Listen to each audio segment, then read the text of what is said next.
Hello, Aquarius, Sun, Moon, Rising, and Venus signs. Kamusta kayo? Sana po nasa mabuti kayong kalagayan. Welcome back po sa Star Tarot. At kung bago kayo rito, welcome din po kayo. Please subscribe, like, share my videos, and leave me a comment po kung nakaresonate kayo. Thank you. So, tignan natin ang mga energies and messages ninyo surrounding your general life, money, career, finances, ano pa ba? Relationships, love life, no? In December.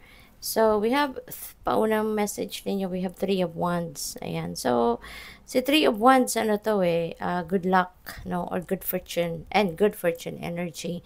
So, most likely, kung meron kayong mga gagawin sa ngayon, maybe ventures ninyo, mga ganon, or kung ano man ang plano para sa pamilya, para sa sarili, that could be ang tawag dito, magiging magaan, yung journey ninyo.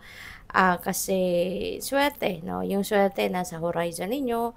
So, maaaring suswertehin kayo, magiging mas maganda, maayos, magaan, 'di ba? Yung journey na gagawin ninyo dito. And you can also expect dito, good luck, no? And you can expect success, no? At smooth sailing, no, na journey sa sitwasyon na ito. Whether kahit saan, no? Kung trabaho man yan, career, pamilya, relationship, whatever that is, no? Magiging magaan ang daloy ng energy sa inyo sa ngayon. May travel din dito na po pwedeng gawin si Aquarius. Maybe you are going somewhere. There could be expansion dito. There could be opening up a business. No? Baka magsisimula kayong tumira na sa ibang bansa, migration, mga ganon. No? Or baka magsisimula kayo ng bagong career, something like that. So, regardless kung ano man itong sisimulan ninyong bagong kaganapan, talagang makakaasa kayo na there will be success, no, sa mga gagawin ninyong ito. And your next message ninyo is 8 of Swords. So, feeling ko, ito yung previous, no? Ito yung dati, before kayo mag-take action dito, before kayo magsimula sa journey na to. Ito yung 8 of Swords, yung siguro yung sitwasyon ninyo. Now, we're in, siguro, hindi kayo marami kayong plano, marami kayong ideas na gustong isakatuparan, pero that time, hindi kayo nagkakaroon ng lakas ng loob para gawin, no? Or simulan, mag-take action kung ano man itong gusto ninyong gawin. Kasi po pwedeng feeling ninyo, you're powerless, feeling ninyo, hindi ninyo kaya, or feeling ninyo, hindi ninyo matatapos or hindi ninyo mapagtatagumpayan yon. So, negative thinking, no, maaaring yun ang tumalo sa iyo in the past, pero maaari, no, na magkakaroon kayo rito ng linaw sa inyong isipan, or nagkaroon kayo ng linaw sa inyong isipan. Maybe you had epiphanies, or since we have High Priestess dito, divine guidance pumasok, no? At talagang sinave ka, kumbaga, ng inyong intuition. And this intuition is divine guidance ng universe sa'yo. So, siguro tinulungan ka din ng mga angels mo na makapikinig ka, no, sa iyong intuition, which is guidance from the divine. At siguro nagkaroon kayo ng epiphany, ng enlightenment, ng new ideas, at nagkaroon kayo ng lakas ng loob dito, no? At kung hindi pa naman ito nangyayari, baka kung ganito ang inyong sitwasyon, no, maaaring kayo talaga ay one day, one morning pagising ninyo, magkakaroon na kayo ng strength, no? At a change of energy dito. At instead na magmukmok sa isang tabi at manood na lang sa mga nangyayari sa paligid ninyo, you are going to get on your feet and magpapalit na kayo ng takbo ng isip, at you are going to to take action towards your ideas and towards your plans, no? Kaya importante lagi, no, na tayo'y nakikinig sa ating intuition because that is divine guidance, no? Mas yan ang dapat nating pakinggan, yan ang dapat nating sundin rather than makinig tayo sa ibang tao, rather than makinig tayo sa kung anong mga sinusutsot sa atin ng ibang tao. So, tignan natin kung ano pang mga mensahe para sa inyo. And by the way, Aquarius, maraming salamat for subscribing to my channel. And if you haven't subscribed yet, subscribe na po kayo.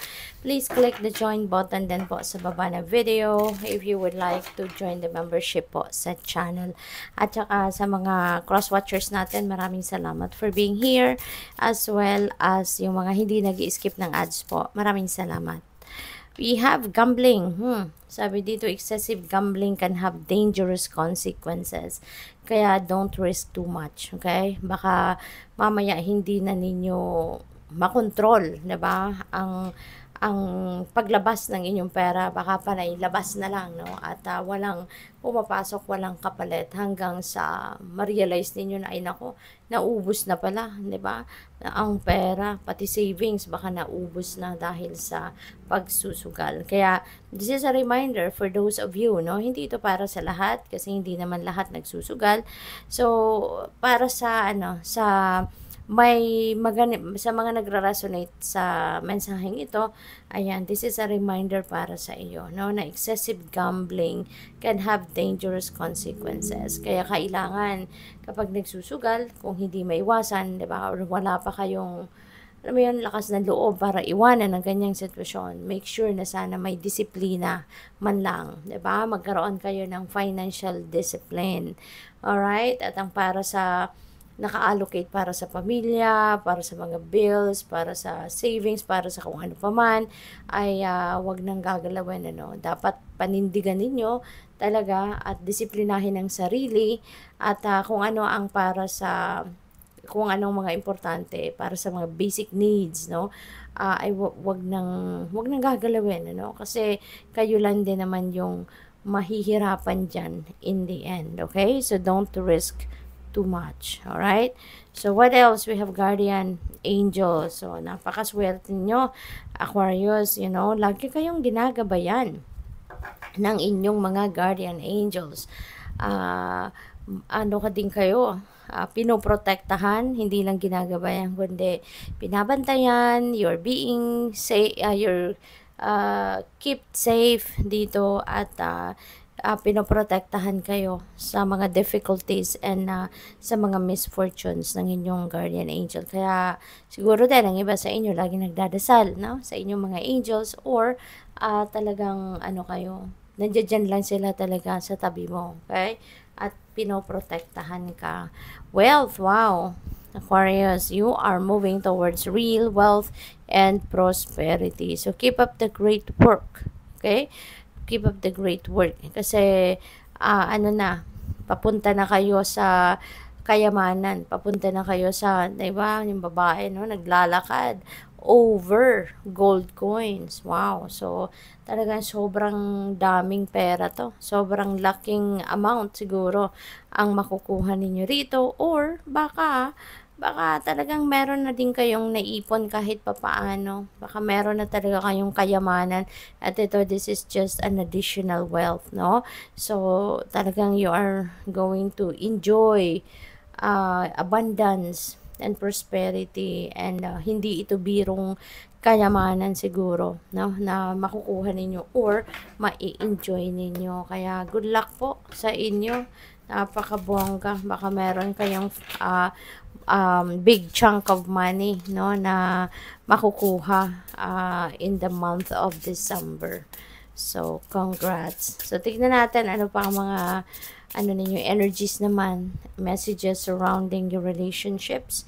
We have mature woman. Yan. So, this could be you, or maybe you are going to deal with a mature woman. So, pwedeng si mature woman, pwedeng asawa ninyo to, pwedeng nililigawan ninyo, girlfriend ninyo, something like that, no?